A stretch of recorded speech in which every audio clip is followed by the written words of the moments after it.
Hi guys, hold on for a second. Before we proceed to the video, I have something very important to tell you. Professor John Bikofas has published his new book in collaboration with Little French Media, and the title of the book is Neoliberalism, Inequality, and Authoritarianism. This book details how neoliberalism impacts the geopolitical economy in the 21st century. You can buy it from Amazon, and the link is in the description. Thank you. Now let's proceed to the video. Hello, everyone. Welcome to a topic entitled The Thin Veil of American Democracy. There has been enormous coverage in mainstream media and social media, as well as scholarly works on the nature of the regime in the United States since the November election, but especially since January 20th, when President Donald Trump was sworn in and decided to place in charge of a group of people intending to restructure the government bureaucracy for the sake of efficiency and merit-based system. The world's richest man that many describe as an individual who co-governs with Trump. One could argue that for the United States in 2025, these are the best of times for the American oligarchy, as Senator Bernie Sanders has stated repeatedly on the Senate floor as well as other forums, and the worst of times for the working class of America, as well as a large segment of the middle class, but above all, the worst of times for the liberal democratic traditions of America, because this is a country founded during the age of the Enlightenment in the late 18th century. And the Constitution of the United States is based on the philosophy of the father of liberalism, the English philosopher John Locke, and on the philosophy of a French thinker, Jean-Jacques Rousseau, and his ideas about democracy, all put together by the founding fathers, especially influenced by Thomas Jefferson in what commonly people refer to as Jeffersonian democracy. All of that has eroded.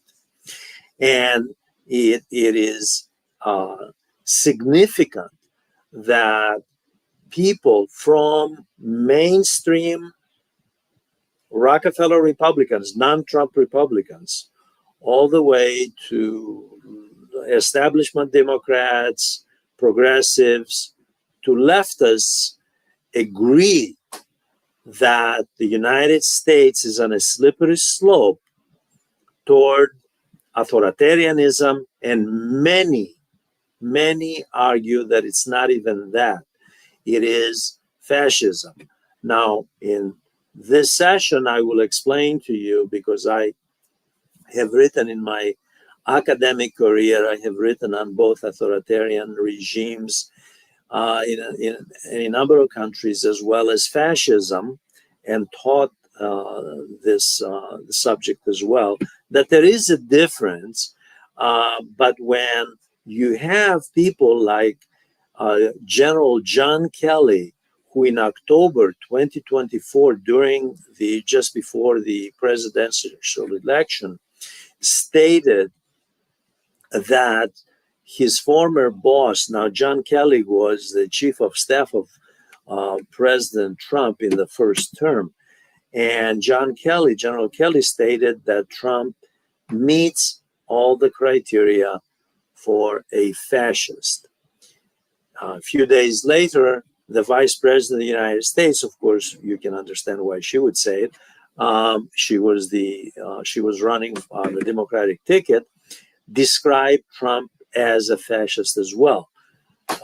Back in when Obama was president late in his term, he also had used those terms to describe the current president of the United States. Trump had not won yet, of course, but he was concerned, Obama was concerned that the country was veering in that direction.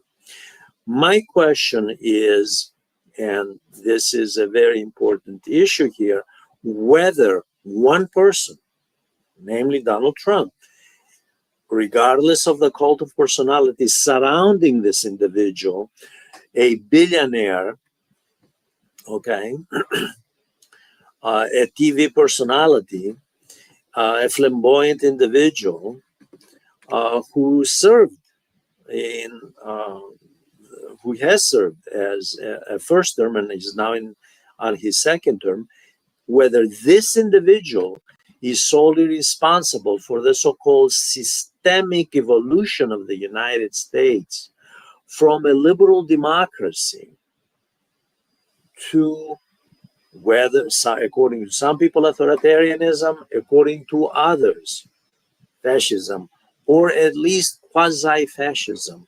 And we'll discuss what the differences are in this session. It is, however, rather alarming because the United States has been advertising itself, that is, the elites in the United States, political elites, business elites, the media elites, academics, have all been singing the praises of the United States as the model democracy, one that the world must emulate. And yet here we are in 2025, in February, when there are people across the political spectrum, from moderate conservatives, moderate conservative Republicans, all the way to the left, basically in agreement that what we have here is anything but a liberal democracy in the tradition of the founding fathers, who wanted a strong legislative branch and a weak executive because they feared monarchy that the Europeans had. Now, the literature on this issue is really a lot. You have all kinds of venues, and not just from in the US, but globally, dealing with this issue because the US is a superpower.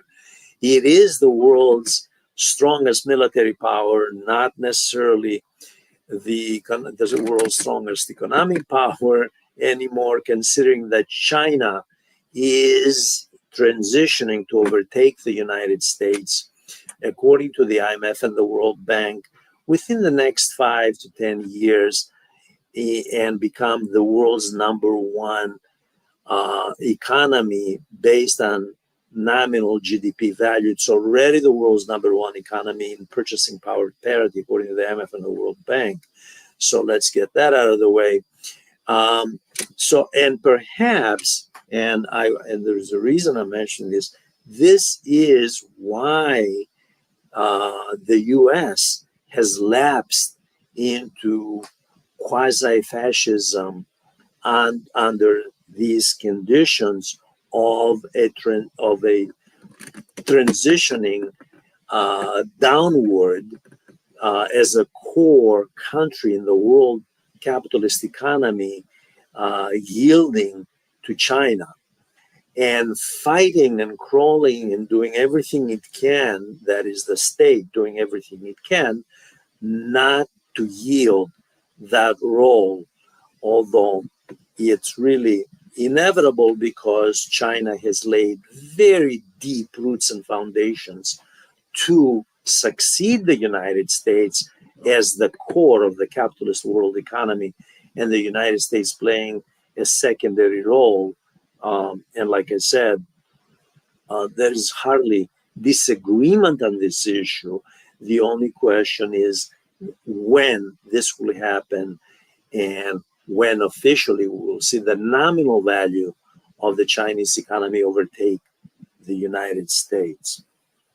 Now, the question here is one of whether the United States is a fascist country or a Nazi country, or whether this individual, one person, who in my view is the personification of a structural process under the neoliberal political economy, which starts with Reagan, by the way, and it eventually moves to Trump. The fact is that this is not the work of one person. This is a system into which Trump found fertile ground, and he merely reflects and responds to existing systemic institutional circumstances and tries to exploit those for his political power gain and personal gain. Let's not forget that this is a person who comes from the world of business and has used the office, as we know. He and his family and relatives and friends have used the office. This is a matter of record. A lot has been written about this. This is the question is whether this is an aberration or whether this is something that's permanently fixed in the American political arena. And it doesn't matter if it's Trump, it could have been somebody else. It could have been anyone else from the far right. And as Trump himself has said, someone else will succeed him in that role. And he's absolutely correct, by the way. Therefore, we have to take seriously the fact that the systemic causes for illiberal America, whether it's authoritarian or fascist, were there as preconditions that this person inherits and merely legitimized in the first administration and is now taking them to new levels. Let me just say a word or two about liberalism, which is not to be confused with democracy. Classical liberalism, the father of classical liberalism was 17th century thinker, philosopher John Locke. In his two treatises of government, of course, he lays down the philosophy of liberalism, which is not equated with democracy. Democracy is a Greek word which means rule by the people. Locke did not have that in mind. Locke's liberalism was about the propertied classes. And in the late 17th century, during the Glorious Revolution of 1688, when Locke had just published his book on the philosophy of liberalism, he envisioned a regime of the propertied classes controlling the legislative branch, which he wanted to be the strongest, and which the founding fathers of America also followed suit. They too wanted a strong legislative, a rather weaker executive. So the legislative branch makes the laws and controls the purse strings, exactly as a number of Democratic senators have said recently on the floor of the Senate when they criticized the executive for invoking, informally, of course, because it's unconstitutional, unitary executive theory.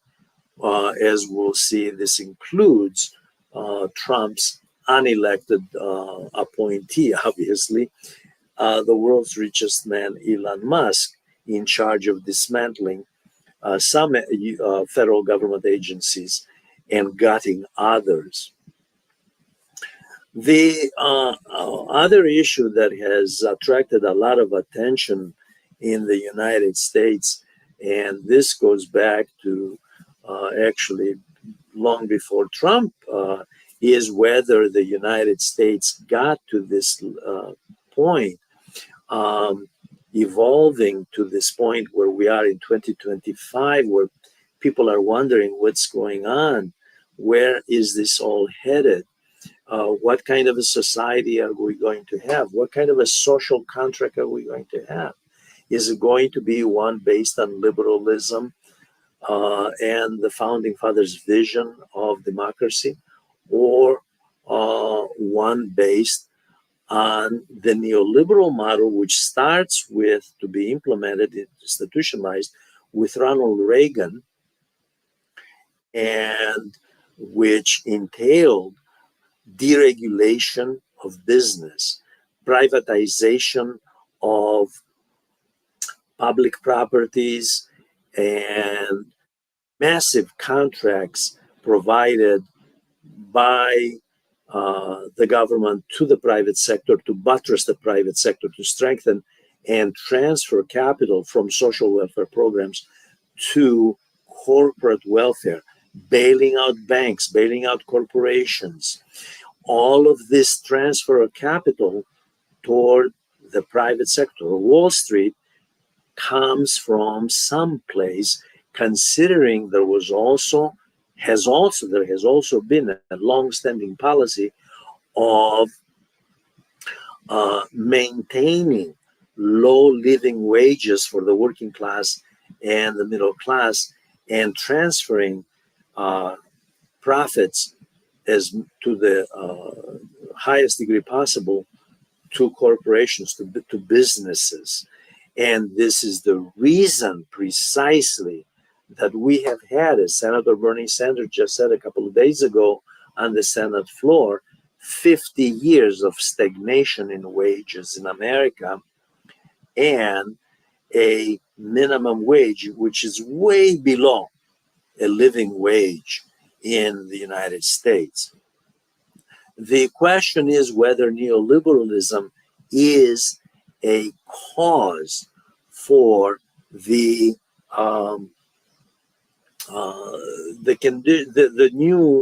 evolving regime toward authoritarianism, quasi-fascism, or full-fledged fascism. Some argue, which I would not, by the way. And the issue here is whether there are totalitarian aspects for which neoliberalism is responsible. Let me point out, first of all, that the term fascism and Nazism is identified with fascist Italy in the 1920s and 1930s, Nazism with Germany in the 1930s, and obviously during the war in the 1940s. There are differences between fascism and Nazism. The main difference is that the Nazi state had a major component in its ideology of white supremacy and anti-Semitism, and it was more totalitarian.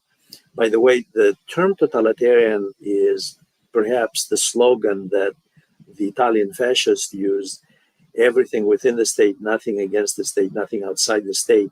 That's an excellent example of totalitarianism. That is, that the state is all-encompassing, and it worked on behalf of the capitalist sector, co-opting the working class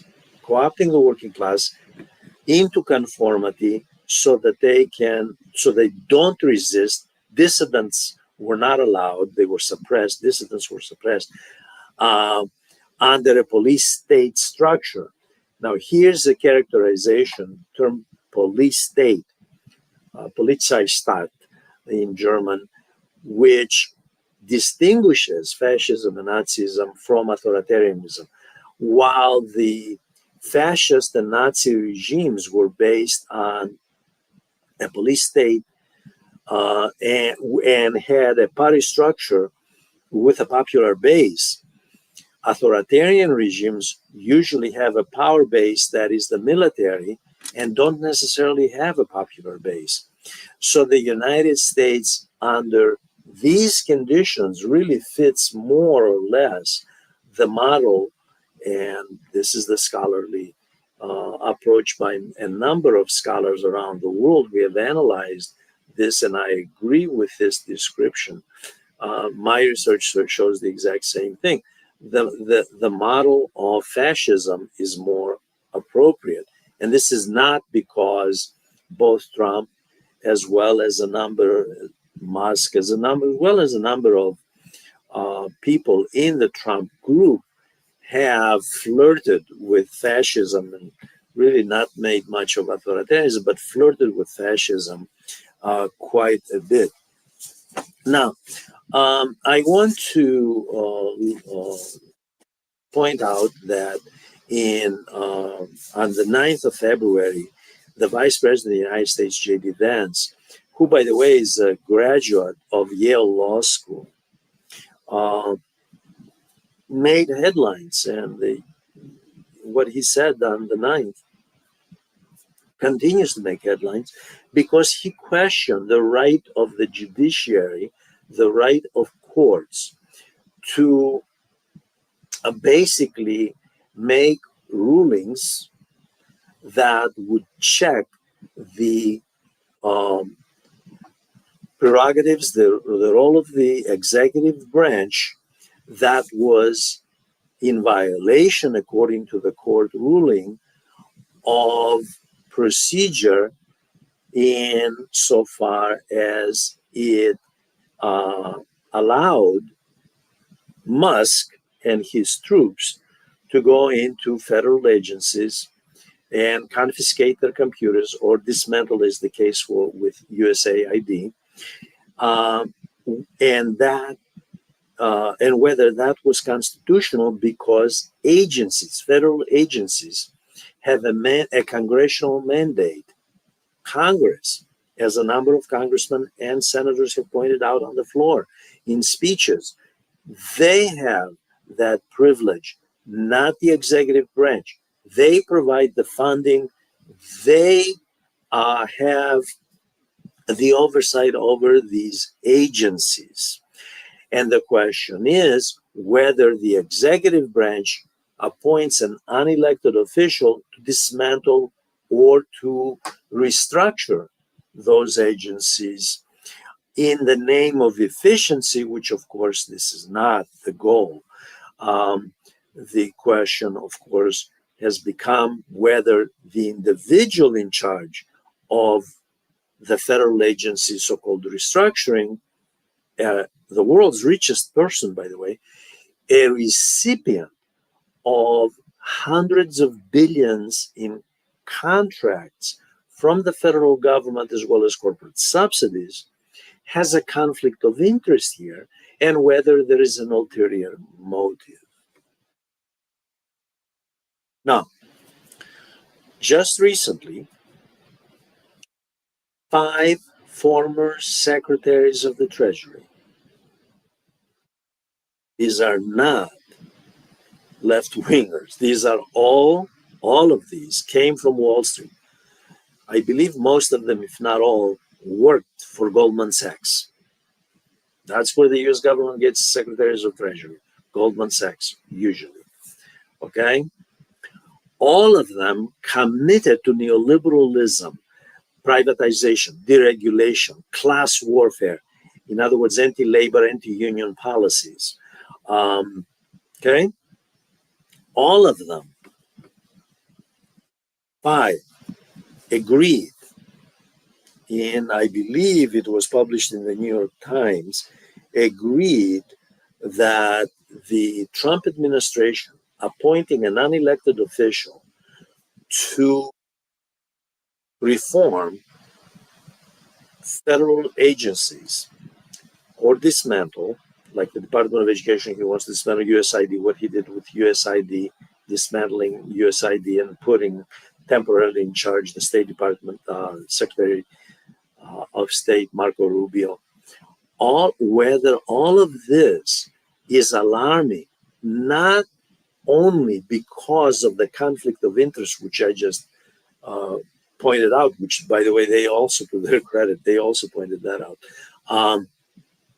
But whether this speaks volumes about what it all means for the delicate balance of power between the branches of government, and what it means on a broader sense for the social contract, which of course is supposed to be a liberal democracy, and the Constitution of the United States is handed down and it's supposed to be observed. In other words, is this something above the law? To put it bluntly, is this something that is above the law, and is the motive of the people behind this what they say? Is it efficiency to save taxpayers' money? Really, they're concerned about saving the taxpayers' money? Well, the record shows something else, that private gain and gain for Wall Street firms is what the goal is. Because in 2017, the President of the United States, the same president, who was president in 2017, that's when he took office, gave back to the richest 1% close to $2 trillion in tax breaks. Okay? In any event, when former secretaries of the Treasury question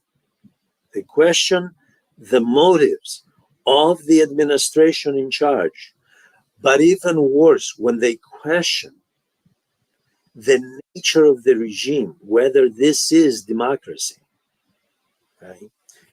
And all of them, by the way, remember, committed neoliberals. There's something wrong. However, when I read this in the paper, I had questions. These same people that were questioning the Trump administration pursued policies, neoliberal policies, as secretaries of Treasury that created the fertile ground on which Trump operates. Trump found a field open for cultivation. He didn't create any of this. He was absolutely right during the campaign of 2016 when they challenged him, and so challenged some of his ideas, by the way, these extreme ideas. And he's still right that he found all of this and he's merely continuing. Besides, from Reagan to the present, there have been Democrat presidents in between and Democrat-controlled Congresses. Clinton, Obama, Biden. All of them pursued neoliberal policies. All of them contributed to privatization, deregulation, class warfare. All of them have a record of creating socioeconomic polarization, which leads to sociopolitical polarization, which is a mark of a society. When you polarize people in this, your citizenry in this manner, what happens is authoritarianism finds a fertile ground on which to operate. Trump came to office under such conditions. He found the cultural and political and institutional climate ripe for authoritarianism, if not quasi-fascism. An electoral system with elements of fascism, which, by the way, fascism includes nationalism, militarism, police state methods, anti-labor policies, suppression of freedom of the press, freedom of expression, suppression of dissidents. This is within degrees. The United States, are going to be very clear, is not a full-fledged fascist country. It's not fascist Italy in the 1930s. It's not the Third Reich in the 1930s. It's not that. But it has elements of it. Okay? And this is consistent with what many scholars and political observers have said, have written about, have said all over the world who have looked at this, that the danger here is, it's true. And by the way, fascism assumes the characteristics, the cultural and traditional characteristics of the state where it grows, the native aspects of it. Okay, so it's not going to be identical in every country, and it should not be used. By the way, the word should not be used loosely, just to stigmatize. It needs to be specifically defined and narrowly defined. And what we have here is an attempt by this particular administration to test the limits of unitary executive theory. In other words, a strong executive branch, weak legislative branch, weak bureaucracies, for whose benefit? Other than Wall Street. Within Wall Street, however, the fact that 5 former secretaries of Treasury came out, okay, they came from Wall Street, all of them. They came out of Wall Street, okay? But when you have people within Wall Street questioning all of this, saying, wait a minute, this isn't democracy. And these people, some of these people are out to enrich themselves. Now, this kind of resistance, top down, is actually part of the problem.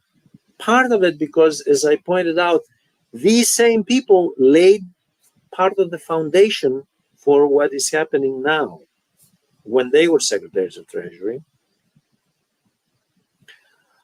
But also, it is alarming because just this morning, I read European time this morning, by the way, which means yesterday in the United States.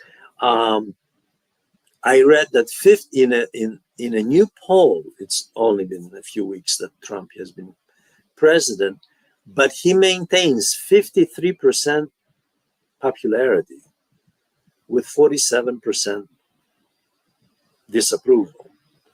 So 53% approval,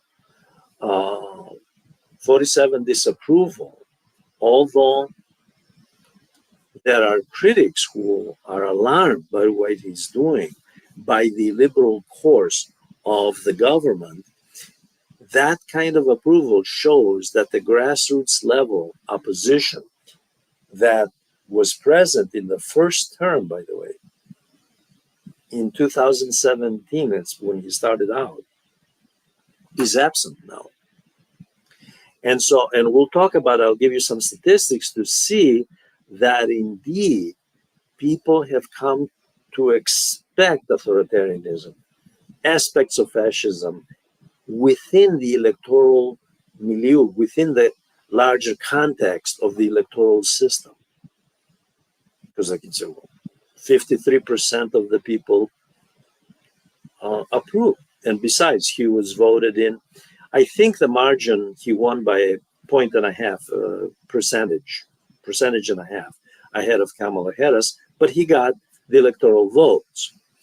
By the way, just in case, I want to point out that Adolf Hitler was voted in as well. Adolf Hitler did not take power by force with the military behind him, or a coup d'etat, not at all. He attempted the coup d'etat in 1923. He failed. He was put in jail. In 1933, 10 years later, he was actually voted in. And while he was in prison, he stated that I'm not going to try this again. I'm going to convince people to vote me in. And they did, under ripe conditions during the embryonic stage of the Great Depression. So just because someone is voted in doesn't mean that they are incapable of following fascist policies. On the contrary, we have examples of that. Now, Benito Mussolini, by the way, was appointed by King Victor Emmanuel II, but then he held elections and he also won the majority. So we have examples of fascists winning elections. And so just because there is an electoral process does not negate the possibility that individual will not become a fascist dictator. Now, this is not, again, to draw parallels, exact parallels between the US and interwar Europe. Not at all. What happened back in the interwar period was classical fascism, Nazism.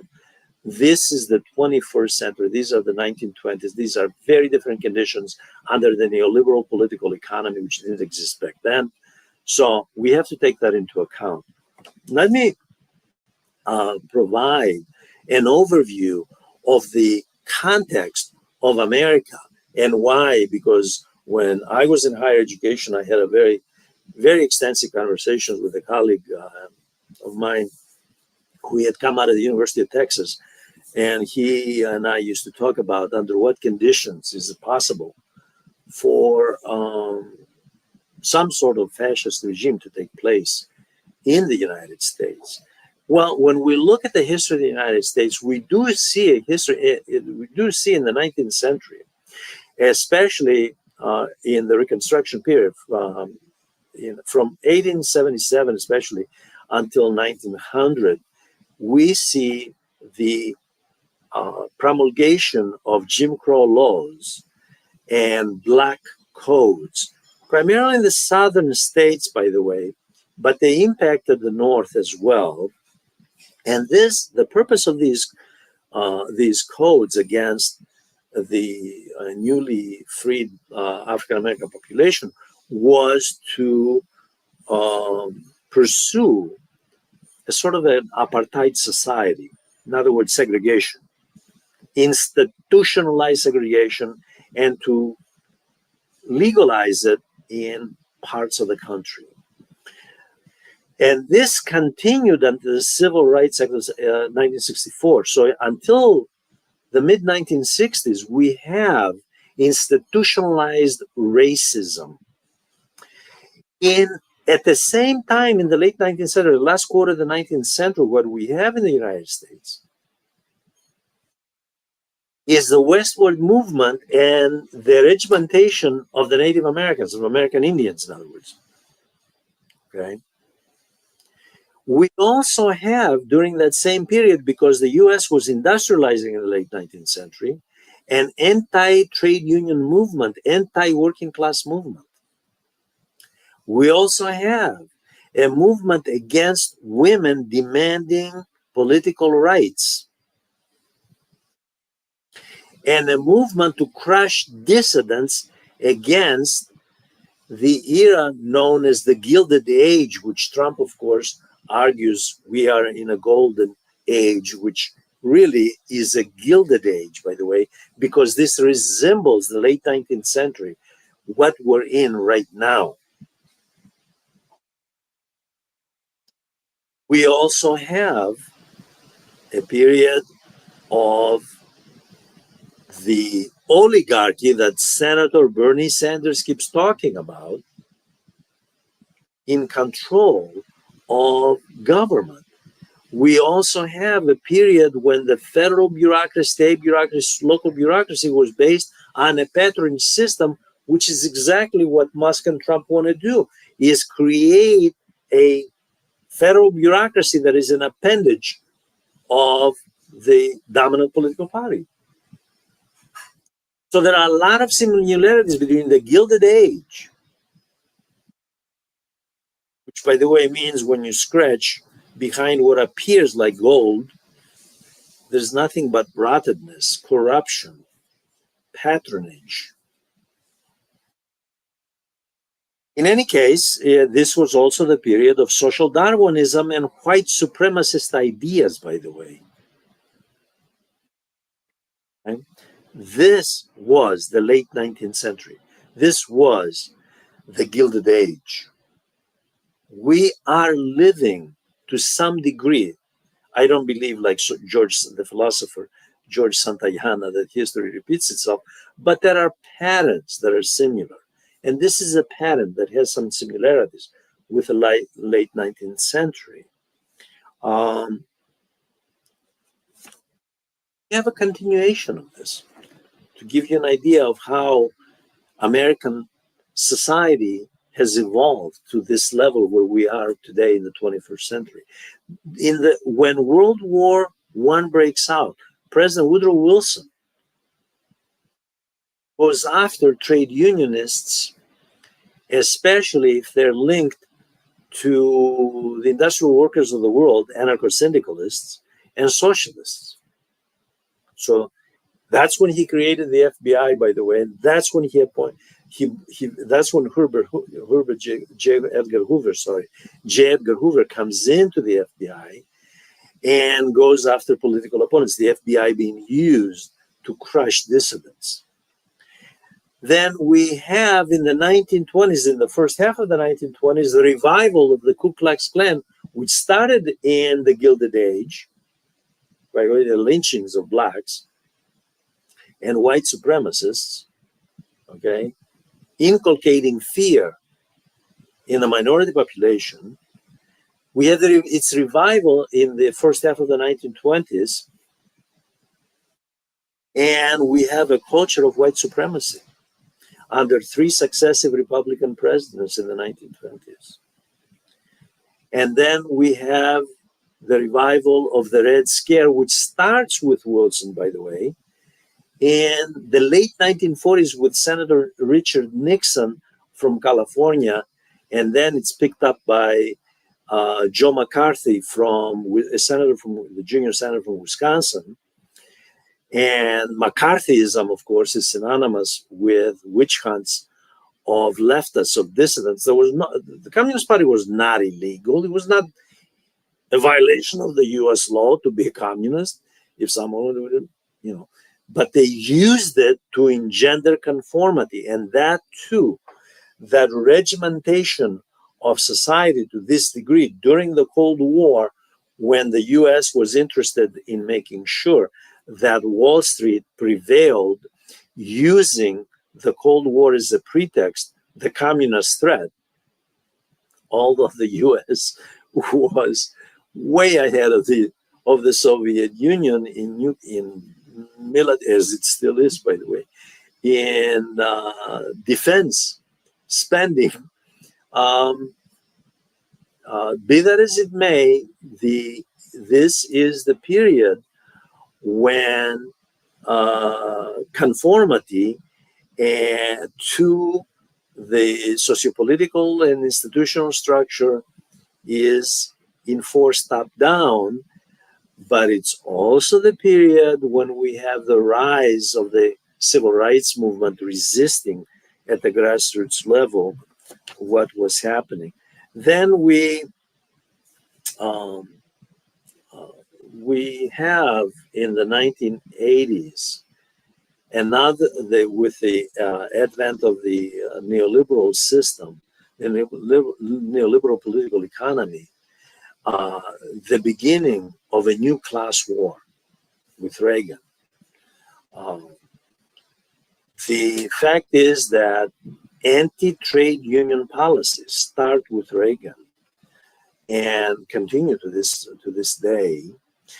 And this was a pretext to make sure that people conform to the neoliberal status quo, which meant transitioning from the social welfare state to the corporate welfare state, which of course Trump is Democrats and Republicans alike, by the way, support this, but Trump is continuing to support. And we are in, of course, an era especially after 9/11, of a war on terror, and then after the second Obama administration of a new Cold War, mainly against China. So this is the context, very briefly, in an overview way, that these are some of the elements that are fertile soil for American elements of American illiberal trends. Some call them fascist, some call them authoritarian. Now, more specifically, the alarming aspects recently, since Trump took over, is the attack, as a number of senators have said and congressmen have said on the floor in speeches, on the free press, lawsuits he has filed, by the way, on the mainstream media. He doesn't want dissent. He doesn't want criticism of his administration. Suppression of the free press and suppression of the First Amendment, the right to free speech, whether it's exercised, by the way, by an independent organization, including, by the way, very respectable, highly respectable, but tending to be pro-democratic, pro-liberal, like NPR, for example, and PBS, those under attack, whether it's that or whether it's going after colleges and universities and suppressing the students' right to speak out against peace, against war, and against genocide in Gaza, and the right of students to organize at the grassroots level and to dismiss university professors because they take the side of the students. They also speak out. This is a dangerous pattern. And this did not start with Trump, by the way. I'm sorry to say. The fact is that when Biden was in office, that's when a lot of this happened. Biden, in fact, who retreated from challenging Trump and allowed his vice president to do it, according to some public opinion polls, Kamala Harris lost the election because Biden, Harris, that team, president, vice president, had followed a militarist policy, and instead of seeking diplomatic solutions, including in that genocide war that Israel was pursuing in Gaza, and this is according to the International Criminal Court, by the way, which instead of criticizing the government committing these acts, they sanctioned the International Court. Okay, this is an example of why citizens usually argue, well, what's the difference between what this president is doing and how more authoritarian could this person be? Could Trump be?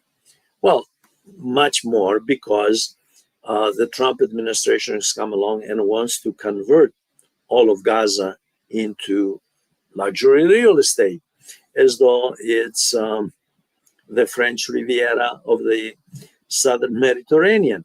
In any case, the point here is that the institutional and cultural, politically cultural groundwork has been established by both parties for the authoritarian trends or neo-fascist trends, quasi-neo-fascist trends that are present.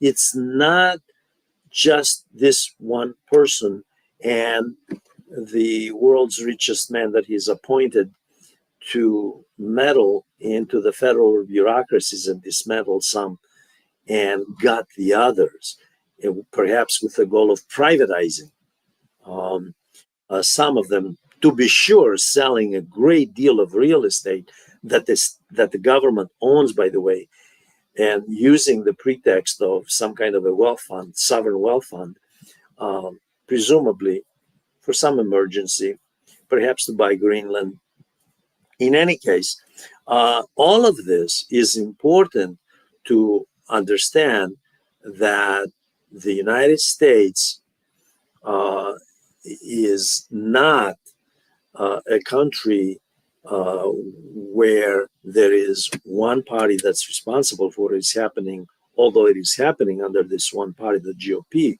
right now during the second term of the Trump administration. But both parties, and behind both parties always has been Wall Street. And this is why I mentioned earlier that the 5 secretaries of the Treasury who signed the document condemning what is being done by Trump here were themselves responsible. Okay, so there is an element of hypocrisy here in that respect. Now, it is true, however, that there are differences, and I don't want to make the assumption that there is no difference between Democrats and Republicans. Democrats have been much more lenient on cultural issues, and identity politics for Democrats cater to one group of people, from supporting gay rights, supporting the environmental rights, supporting minorities, although appointing minorities for top-level positions, while the mass population, minority population, whether it's Black or Hispanic, is not seeing an upward advance in living standards for themselves, but rather suffers in the process downward trend in living standards, is another reason that Democrats stayed home and did not vote for Kamala Harris, by the way. Exactly as Senator Sanders said, because the Democrats had abandoned the working class, appointing a few minorities in high-level positions for public relations purposes for the sake of pursuing identity politics is not a solution. Identity politics does not equate with democracy. It's not democracy. It's not social justice. It is only when the entire population, social justice means the entire population benefits, not just a few people as symbolic figureheads to show, well, I have one of yours over here. What are you complaining about? I have a gay Secretary of Transportation, I believe he was. I have a Black vice president. Why are you complaining? I have the defense secretary is Black. Why are you complaining? Well, what about the population of Black people in its entirety in terms of housing costs, healthcare costs, elderly care costs, as Senator Sanders again has pointed out, as well as higher education costs? What about that? Nothing. So the policy results of both parties have been more or less the same. A little bit worse not a little bit, quite a bit worse under the Republicans. That's true. And on top of that, under the Republicans, we have Trump in the first term, and he's continuing now, legitimizing the fringe of the far-right groups, from Ku Klux Klan to alt-right to Proud Boys, to various fringe elements in the far-right, neo-Nazis, which tells the world what? And then they wonder, why are you calling us neo-Nazis? Because you accept them, you embrace these people, you bring them into the mainstream of the Republican Party, which has moved to the very far right, like the German Alternative for Deutschland, which is the neo-Nazi party for Germany. This is not the Republican Party of General Eisenhower in the 1950s. This is the party of Trump, which has more in common with Marine Le Pen, the neo-fascist in France, and with the AfD in Germany than it does with Eisenhower. So Trump has legitimized, but again, he found fertile ground. It's not that the Republicans would not have found somebody else or to emerge in that role, and that the Republican Party would not be in this exact same position if Trump were not around. The other aspect that's very disturbing, by the way, under Trump was during the first term as well as now, is culture wars.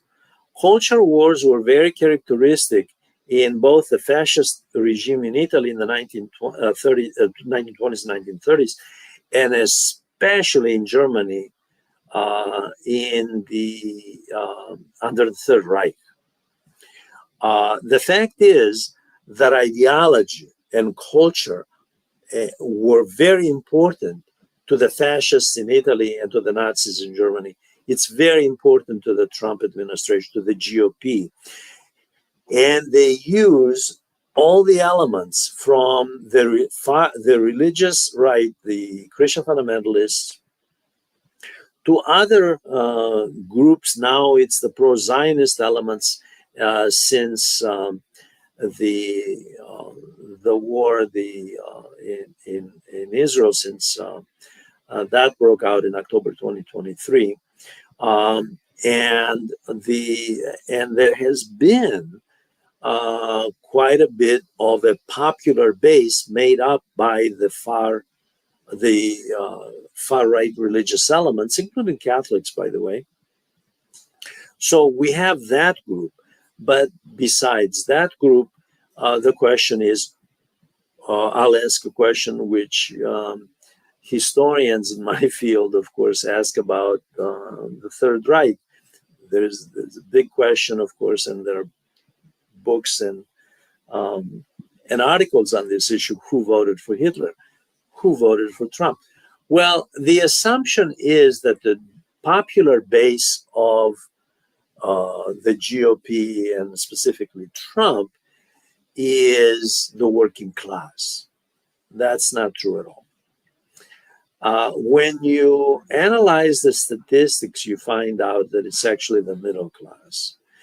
And interestingly enough, the middle class was also the popular base, especially the lower middle class, for fascist Italy and Nazi Germany. And the middle class operates on culture wars, operated then, still operates now, culture war fears, and certain biases about migrants, about blacks, in the case of Europe, gypsies. They operate on fears that somehow they are the root cause of all the calamities that befall society. Let's assume that the United States did not have migrants from Latin America and Asia and Africa, very few. Okay, let's assume zero. Would all the problems of the United States that have befallen the middle class and the working class go away in the last 45 years under the neoliberal political economy? Is that the assumption, that if there were no migrants, zero, from the Middle East, from India, from Latin America especially, from Africa, whatever? I forgot. White Europeans are allowed in. But okay, the rest of the world, the global south, they're not welcome. Zero coming in. Would all the problems of America be solved if there were no migrants? For that matter, Europe. Okay? This obsession is a distraction from the class warfare that is pursued under the neoliberal elites on Wall Street. They are the ones who want that distraction, and they put in front, through the media, which they control, by the way, which they own, corporate media, they own it, okay? They put this in front as though the calamities of society fall on the shoulders of migrants and minorities. They're the problem. Okay, by magic, they disappear. All the problems gone? Really? So what we have here is a cultural warfare which existed in the Third Reich. It existed in Italy as well. Okay. Each society uses, obviously, each society has different culture, uses the given traditions and cultural history of its own to launch a cultural warfare under fascism, under authoritarianism, as a distraction. Okay. And it's no different in the United States. I want to bring up, I want to conclude and bring up some statistics of October 2024, the same month that General Kelly and Kamala Harris labeled President Trump a fascist. In October 2024, there was an ABC Ipsos poll, and according to that poll, and there is a reason why I'm bringing up this poll, 49% of those who answered the poll regarded Trump a fascist. However, 23% of respondents regarded Kamala Harris a fascist. This is for a total of 72% of the people who answered the poll. If 72% of the people who answered the poll view the two candidates for president in a two-party system, by the way, the others running as independents went nowhere, but they view the presidential contenders as fascists, what does this say about society? Well, we have more polls. 40 to 60%, according to which poll you look at, but the statistics are based on different polls. 40 to 60% of the American people, based on public opinion polling, either embrace authoritarianism / fascism or are resigned to the fact that it is inevitable, and they have come to sort of expect it. It's organic. It's moved in gradually over the decades, the last 4 decades since Reagan. And this is the slippery slope we're in. And one of the reasons that it's alarming for me to see that resistance and point is coming from establishment Democrats, who some of whom, like these 5 Treasury secretaries, have come from Wall Street, and labeling what is happening a sharp deviation from America's democratic tradition is because I don't see grassroots resistance. At least there was something, not much, by the way, but there was something during the first Trump term. And of course, he lost the election, although he denies it. He lost the election, and we know what happened on January 6th, 2021, when he endorsed, in his own way, indirectly, the unleashing of this mob of far-right wingers attacking Congress, by the way. And then what is the first thing he does when he takes office? He pardons these people. So the institutionalization of far right-wing policies, and you don't have to, by the way, the label of fascism or authoritarianism, one could argue, so what? It's rhetoric, it's semantics. The impact on the freedom of citizens, the impact on the lives of citizens is what matters, of public policy. That's what matters. You don't have to use the term fascism. You don't have to use the term authoritarianism. What policy impact does it have when the government has a wink and a nod toward people storming the legislative branch of government, which the founding fathers, by the way, established as the most powerful one to check the executive, because they feared absolute monarchy back then. We don't have it today, at least not in the G7. There are some absolute, like Saudi Arabia, for example, but that's another story. The question is, what is the future of democracy in America, to use a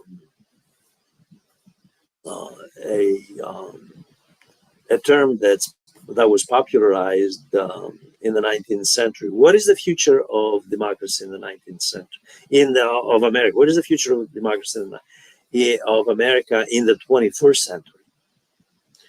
Is it to have a thin veil of electoral politics and behind it policies which are devoid of social justice, replete with police state methods and militarism, with a regime that openly embraces militarism and imperialism, a regime that argues, I'm going to buy Gaza, I'm going to buy Greenland, and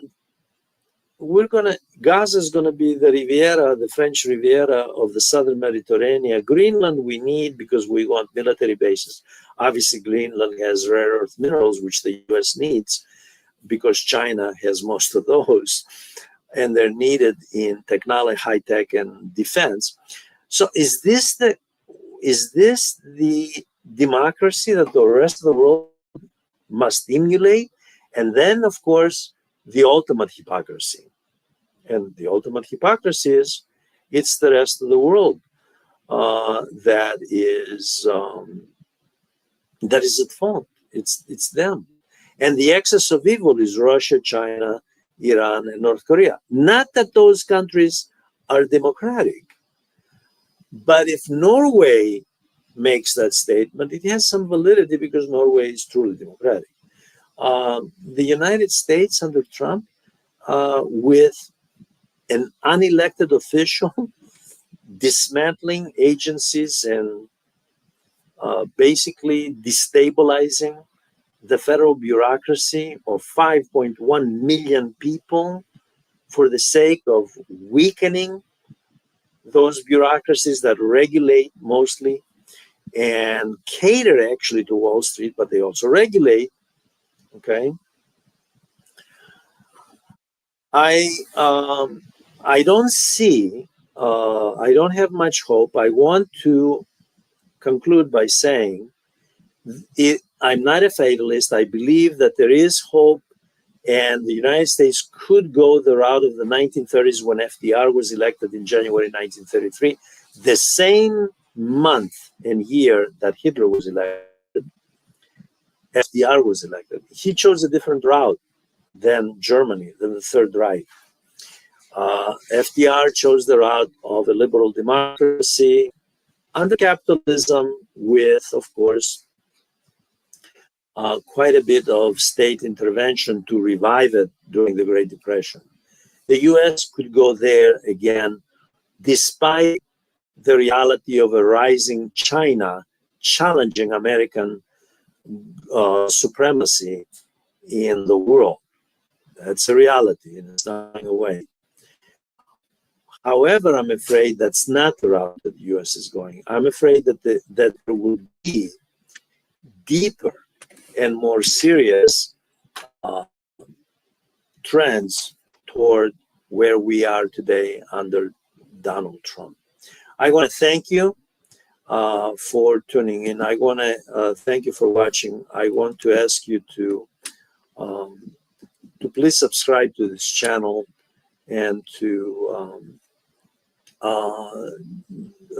send in comments and questions